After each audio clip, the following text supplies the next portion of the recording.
رسوله الكريم أما بعد أعوذ بالله من الشيطان الرجيم بسم الله الرحمن الرحيم قل هل يستوي الذين يعلمون والذين لا يعلمون صدق الله ورسوله النبي الكريم۔ میرے عزیز ساتھیوں، علم کا وہ عظیم مقام ہے جس کی بدولت انسان میں انسانیت آتی ہے۔ علم ہی کے ذریعے انسان حلال اور حرام میں تمیز کرتا ہے، یہاں تک کہ علم ہی کے ذریعے انسان اپنے آپ کو پہچانتا ہے، اپنے خالق اور مالک کو پہچانتا ہے۔ علم اور جہالت میں کیا فرق ہے؟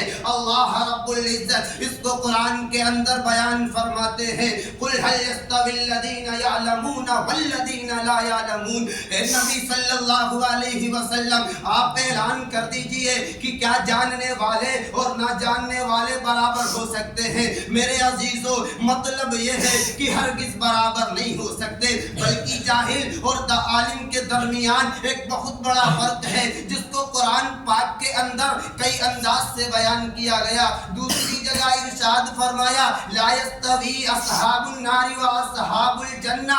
تیسری جگہ ارشاد فرمایا وما یستوی الاحیاء ولا الاموات۔ امام غزالی علیہ الرحمہ فرماتے ہیں کہ ان تمام آیات میں علم، طیب، جنت، حیات، یہ سارے کے سارے الفاظ اللہ نے علم ہی کے لیے استعمال فرمائے۔ سامعین کرام، یہ دنیا دار الاسباب ہے جہاں پر ہمیشہ عزت ملنے کا کوئی نہ کوئی سبب ہوتا رہا ہے، یہاں تک کہ انبیاء علیہ السلام کو اللہ نے بلند و بالا کرنے کے لیے کچھ امتیازی علوم عطا فرمائے جو بظاہر ان کی بلندی کا سبب بنے۔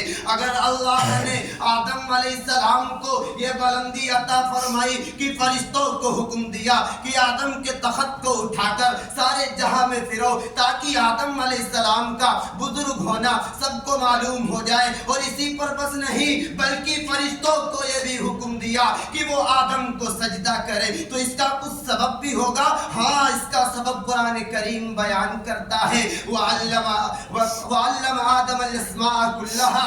اللہ نے آدم علیہ السلام کو تمام اشیاء کے ناموں کا علم عطا کیا۔ حضرت یوسف علیہ السلام کے حالات کو پڑھنے سے معلوم ہوتا ہے کہ ان کے حسن نے ان کو قید خانے میں ڈلوا دیا اور ان کے علم نے ان کو شاہی تخت پر بٹھا دیا اور مصر کے خزانوں کا مالک بنا دیا۔ اصل میں خدا کی خلافت جو انسانوں کو ملی وہ علم ہی ہے، یہی وہ شے ہے جو پورے جہان پر حکومت کرا دیتا ہے۔ اگر دنیا میں خدا کا جلوہ ہے تو وہ علم ہے، اگر جنت میں خدا کا دیدار ملے گا تو علم سے ملے گا۔ علم والا دین اور دنیا کو سنبھال سکتا ہے، بے علم انسان اپنے بدن کے لباس کو بھی نہیں سنبھال سکتا۔ وآخر دعوانا الحمدللہ رب العالمین۔